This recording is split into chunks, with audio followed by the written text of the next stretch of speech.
আমরা মনে করি এটা হচ্ছে আমাদের রাজনৈতিক অধিকার খর্ব করার একটা মানে পায়তারা আর কি। তারা আমাদেরকে রক্তাক্ত করবে, তারা আমাদেরকে হত্যার উদ্দেশ্যে সন্ত্রাসী হামলা করবে, আর আমাদেরকে একটা প্রতিবাদ মিছিল পর্যন্ত করতে দিবে না। এটা হচ্ছে বর্তমানে বিএনপি সরকারের চরিত্র। আপনারা ইতিমধ্যে দেখেছেন যে আমরা গতকালকে আমাদের জুলাই পদযাত্রার অংশ হিসেবে হবিগঞ্জ শহরে আমাদের একটি পথসভা ছিল। পথসভা শেষ করে 6:30টার দিকে আমরা যখন ফিরছিলাম, আমরা প্রোগ্রাম শেষ করে প্রায় হাফ কিলোমিটার সামনেও চলে এসেছিলাম।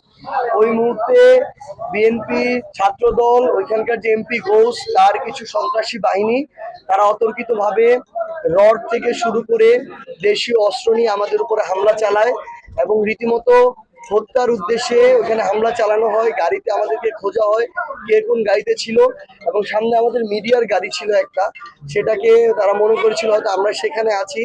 সেই উদ্দেশ্যে সেই গাড়িতে ধারালো অস্ত্র দিয়ে একদম রীতিমতো কোপানো হয়েছে এবং গাড়ির সবগুলো গ্লাস ভেঙে গিয়েছে, আপনারা ফুটেজ এখানে দেখতে পাবেন। তো এর পরবর্তী সময় আমরা যখন আমাদের আহত ভাইদের নিয়ে সদর হাসপাতালে যাচ্ছিলাম, সেখানেও আপনারা দেখেছেন হাসপাতালের গেটের সামনে আবার আমাদের উপরে ছাত্র দলের সন্ত্রাসীরা অতর্কিত হামলা চালায় এবং তারা ছাত্র দলের ওই সন্ত্রাসীরা কিন্তু ভিডিও করছিল তারা, এবং এটা প্রাউডলি সোশ্যাল মিডিয়া শেয়ার করছিল। আমরা কেউ ভিডিও করতে পারিনি, তাদের ভিডিওগুলো আপনারা সোশ্যাল মিডিয়া পেয়েছেন, আমরা পেয়েছি।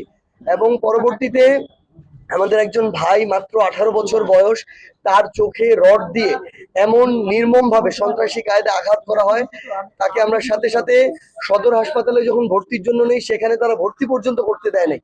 আমরা সিলেট এমএজি ওসমানীতে নেই, ডাক্তার তাকে দেখে বলেন গুরুতর অবস্থা, একটা চোখ অলরেডি প্রায় ডেড। এখন তাকে আমরা দ্রুত উন্নত চিকিৎসার জন্য ঢাকায় পাঠিয়েছি।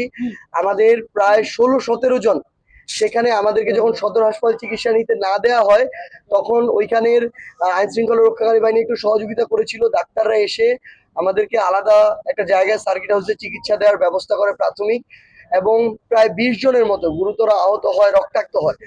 তো এই পরিস্থিতিতে তারা দেখেন হামলা করলো ছাত্রদল বিএনপির আশ্রয় প্রশ্রয় উস্কানিতে নির্দেশনায়, এবং পরবর্তীতে ছাত্রদল সেখানে বলল যে তারা এই ধরনের কোনো কিছু করে নাই, সাধারণ মানুষ করেছে। তাহলে তারা যদি কোনো কিছু না করে থাকে, তাহলে তারা দায় নিয়ে কেন, আমরা যখন বললাম সেখানে আমরা একটা বিক্ষোভ মিছিল করব, তারা কেন পাল্টা কর্মসূচি দিল? তাহলে ওই যে মানে গায়ে তো ঠাকুর ঘরে কেড়ে আমি কলা খাই না, তাদের গায়ে লেগেছে। আমরা তো আমাদের বিক্ষোভ মিছিল করতে যাচ্ছি। এখানে আমরা স্পষ্ট যেটা মনে করি যে সরকার, ওইখানে সরকারের যে এমপি আছে এবং যে আইন শৃঙ্খলা রক্ষাকারী বাহিনী, তারা মিলে আমরা যখন একটা কর্মসূচি দিয়েছি, তারা পাল্টা কর্মসূচি দিয়েছে। তারা একটা নাটকের প্লট সাজিয়েছে যে এখানে কোনো সমস্যা হতে পারে, এই জন্য তারা 144 ধারা জারি করেছে। আমরা মনে করি এটা হচ্ছে আমাদের রাজনৈতিক অধিকার খর্ব করার একটা মানে পায়তারা আর কি। তারা আমাদেরকে রক্তাক্ত করবে, তারা আমাদেরকে হত্যার উদ্দেশ্যে সন্ত্রাসী হামলা করবে, আর আমাদেরকে একটা প্রতিবাদ মিছিল পর্যন্ত করতে দিবে না। এটা হচ্ছে বর্তমানে বিএনপি সরকারের চরিত্র। তো আমরা আমাদের রাজনৈতিক যেটা অধিকার, আমরা সেটা করতে যাব। তারা যদি মনে করে, জনাব তারেক রহমান যদি মনে করে যে তিনি ছাত্র দলকে হোক এই ধরনের একটা সন্ত্রাসী বাহিনী পুষবেন, তাহলে প্রকাশ্যে ঘোষণা করুক, আমরা সেভাবে মোকাবেলা করব।